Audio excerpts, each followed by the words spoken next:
안녕하세요. 무엇이든 읽어드리는 북면 아저씨입니다. 지금 읽어드릴 책은 사마천사기 6회입니다. 지로비마. 이사가 죽고 나자 이세는 조고를 중정상에 임명하여 이제 국사와 관련된 모든 일이 조고의 손에 의해 결정되게 되었다. 어느 날 조고는 이세 황제에게 사성을 바치면서 폐하, 제가 좋은 말 한마디 구했습니다. 라고 말했다. 그러자 이세 황제가 고개를 끄덕거렸다. 이것은 사심인데 그러나 모든 신하들은 그것은 말입니다. 라고 하는 것이었다. 이세 황제는 크게 당하여 스스로 자기가 정신이 이상하게 된 것이 아닌가 하고 의심하게 이르렀다. 그리하여 태복을 불러 점을 치게 하였다. 그러자 태복은 폐하께서 본과 가을에 모시는 제사 때와 종묘에 드린 제사 때 목욕 저게가 경건하게 이루어지지 못했기 때문에 이런 일들이 일어났습니다. 이전에 영명하신 군주들처럼 다시 경건하게 재계를 거행하십시오. 라고 말했다. 이후 이세 황제는 상림원에 들어가서 재계하였다. 그는 상림원에서 매일 사냥할 수는 없다. 그런데 어느 날 지나가던 행인이 상림원에 들어왔는데 이세 황제가 그를 직접 활로 쏘아 죽이는 사건이 발생하였다. 조고는 대신 사위를 시켜 이 사건을 규탄하겠다. 누구의 짓인지는 모르지만 사람을 죽여 그 시체를 공안에 옮겨놓은 자가 있습니다.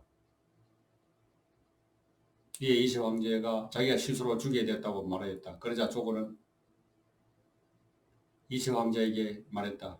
천자가 아무 까닭 없이 사람을 죽였으니 귀신도 폐하의 제사를 받지 않을 것이며 하늘도 재앙을 내릴 것입니다. 궁전을 멀리하고 하늘에 기도를 하시어 재앙을 피하도록 하시는 것이 좋겠습니다. 그래야 이세 황제는 망이궁으로 옮겨져 사흘 동안 머물도록 하였다.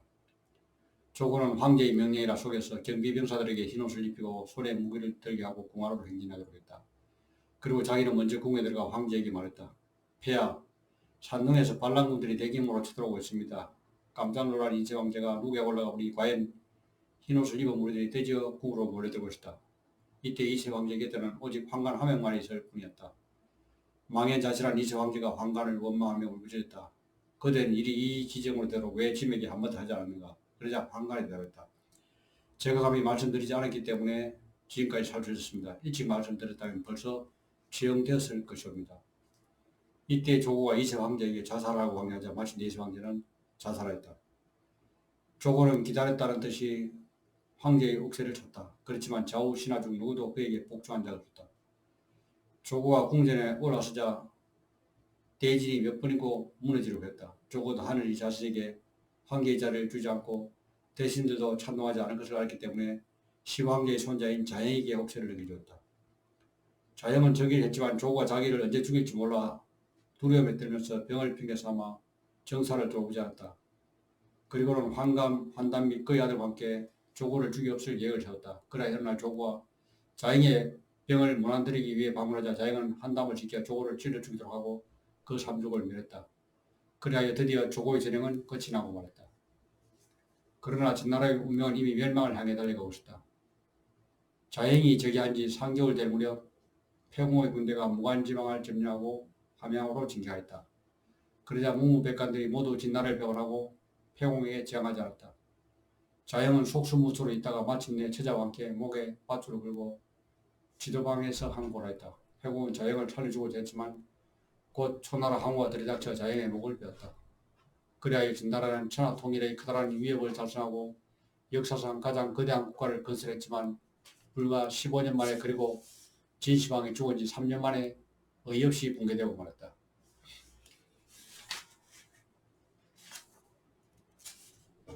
본말을 잃었기 때문에 멸망에 이르렀다.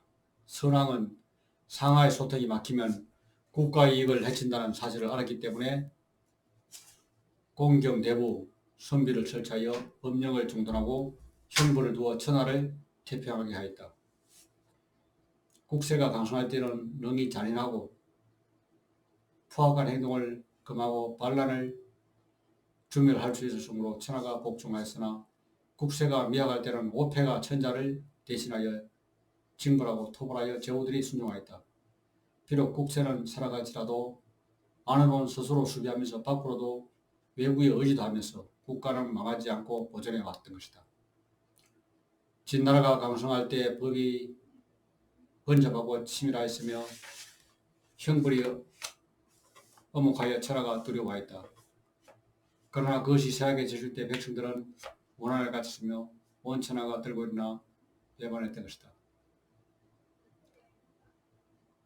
진효경은 효상과 한국왕 같이 경광옷을 지키면서 옹주땅을 지니고 군신이 자기의 국토를 굳게 지키면서 주왕실의 정권을 엿보았고 천하를 접근하여 온 세상을 차지하고 사회를 거머쥐려는 의도와 팔방을 집어삼킬 열망을 지닌 것이다.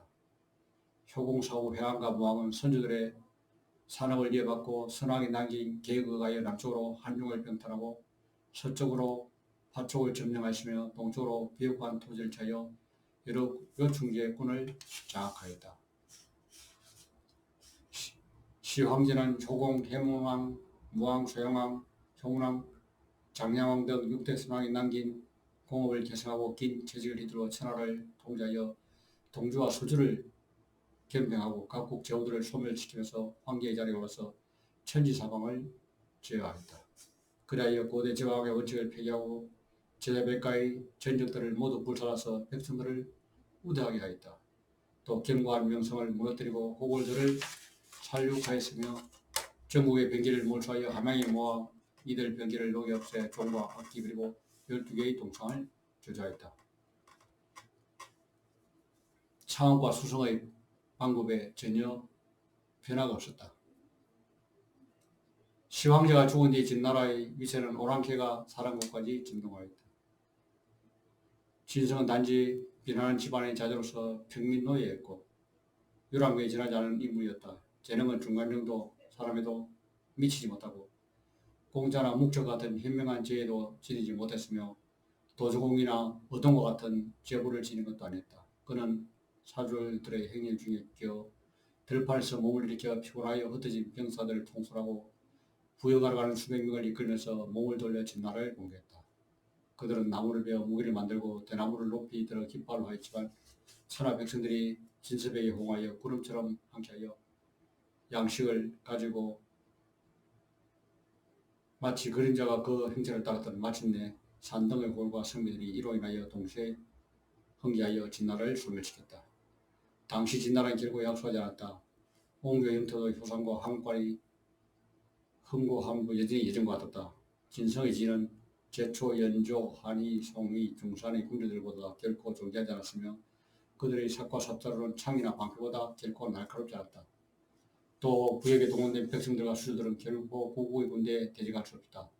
또한 행군 용병의 방법은 과거 모사들과 비교할 수 없었다. 하지만 성패의 중앙은 크게 달았으며 그 이뤄낸 공업은 전혀 상반되었다. 진나라가 사회를 통일하고 각국 제후들을 겸병하며 남면하여 황제를 칭하면서 세례의 백성들을 다스리자 천하의 서민들은 이 소문을 듣고 모두 복종했다. 이러한 국면은 무슨 이유 때문인가? 이는 건국 이래 매우 오랫동안 저항이 없었기 때문이다. 주왕실이 셈해지고 오편에 힘이 주고 천자의 정령은 천하에 하달될 수 없었고 이 때문에 제후들은 무력을 사용하여 정부를 행하여 강국은 약국을 침탈하고 인구가 많은 나라는 인구가 적은 나라를 억눌러 전쟁이 끊이지 않았고 백성들은 모두 지치고 피폐해졌다. 이제 진왕이 난면하고 앉아 천하에 칭왕을 하자 비로소 윗자리 한 명의 천자가 있게 된 것이었다. 모든 서민 백성들은 안정된 생활을 할 수 있기를 희망했고 따라서 그 누구도 거짓으로 황상을 경량하지 않는 사람이 없었다. 이때 위세를 유지하고 공업을 공고히 하는 것은 바로 국가 안위의 관전이다. 하지만 진시황은 도리어 탐욕스럽고 비열한 마음을 품고 오로지 자기의 자궁 기만 부여 공수들을 믿지 않고 선비와 백성들을 가까이 하지 않았으며 인이 치국의 원칙을 폐기하고 개인의 권리를 수립하면서 문서를 금하고 형벌을 각고하게 행사했다.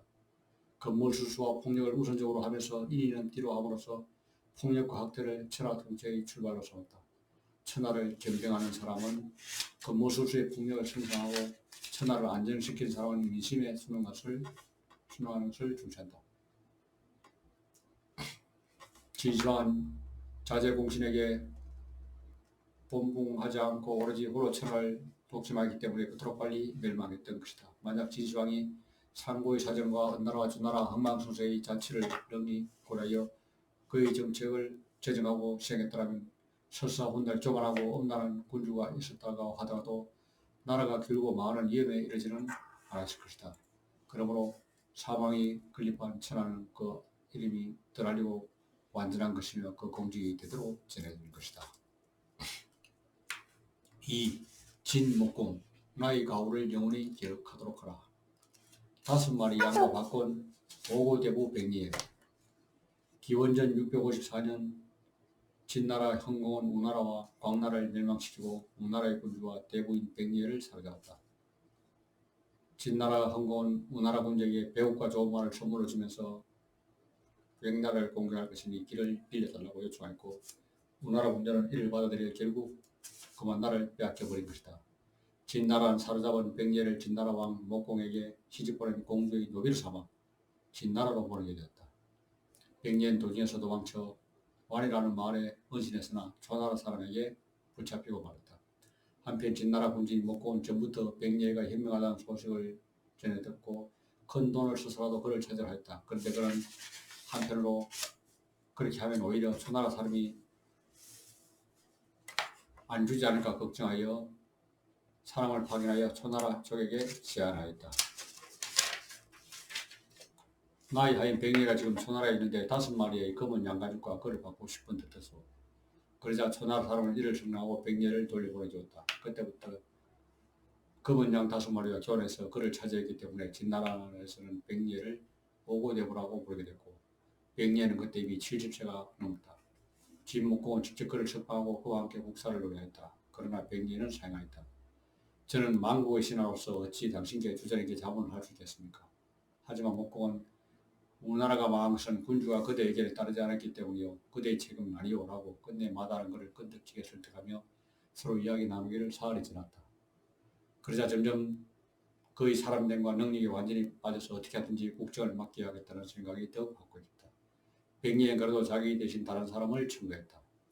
정 그러시다면 저의 친구 중에 건숙이라는 사람이 있습니다. 그는 현명하지만 아직 사정이 알지 않습니다.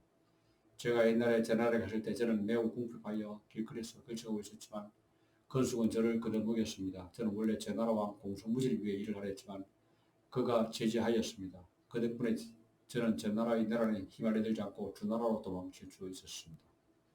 주나라 공자인 태가 소를 좋아했으므로 저는 목축소를 활용하여 관직을 얻으려 하는데 뒷날 태가 저를 등용할 때 건숙이 또다시 반대했습니다. 저는 그로 인하여 떠났고 태와 함께 살아지지 않게 되었습니다. 우나라에서 관리로 일할 때 그는 말렸습니다. 저는 비록 우나라 군주가 저를 중용하지 못할 것이라는 사실을 알고 있었지만 개인적 이익과 벼슬의 유혹을 부리지 못하고 우나라에 머물러 있었던 것입니다. 2번까지는 그의 의견을 따랐기 때문에 화를 면했습니다만 마지막에 가서 그의 의견을 따르지 않은 탓으로 지금 이렇듯 말려들어 수모를 겪고 만 것입니다. 그러므로 저는 건숙이 매우 현명하다고 생각하고 있습니다. 이에 목공은 당장 사자를 보내 보안 선물을 주면서 건숙을 불러들여 상대부에 이르렀다. 며칠 후 목공이 백리에게 물었다. 공의 나이가 몇이신가요? 벌써 1원이 넘었습니다. 그러자 목공은 단식했다. 내가 오래전에 공을 얻었어야 했는데. 그러자 백리에는 이렇게 말하는 것이다. 저는 분명히 너무 늙었죠. 더구나 새를 잡거나 맹수와 싸운다면 쓸모가 없을 정도로 늙었죠. 하지만 지혜로운 계획을 세우려면 아직 젊습니다. 은혜를 원수로 갚으며 그의 가을에 목공은 손수 군사를 이끌고 진나라를 공격하여 하국에서 교전하였다. 그 무렵 진나라에서는 항공의 집인 여의의 업무에 의해서 목공의 처남인 태자 신생이 자살했고 공자 중위와 이호 2사람도 외국으로 망명하는 사건이 났다. 목공 9년 진나라 항공도 죽고 여의 아들 해제가 왕이 되었지만 이극에 살해되었다. 순식은 탁자를 왕으로 세웠지만 또 이극에 의하여 살해되었다. 이호는 살아를 보내 진나라가 자신을 도와 귀국할 수 있도록 해달라고 청하였다. 목공은 이를 승낙하고 백리에게 군사를 주고 이호가 돌아갈 수 있도록 도와줬다. 이호는 감사해서 이렇게 말했다. 만약 내가 국왕의 자리에 오르게 되면 반드시 하수의 8성을 바치겠습니다. 이것으로 책 읽기를 마치겠습니다.